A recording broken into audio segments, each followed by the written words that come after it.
In the last 2 weeks, Florida has been hit with 2 natural disasters. 2 major hurricanes have devastated our state. I myself was in Hurricane Milton. It came very close to our house. We are safe, me and my family. But a lot of people are not and need help. In the mortgage industry, we do have a program that could help you out. It's called the FHA 203H Disaster Loan. Okay, this is to help people rebuild their houses, fix things that are wrong with the houses to make them livable again.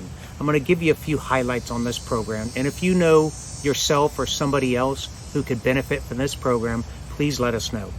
It's a purchase or a reconstruction loan of your primary residence.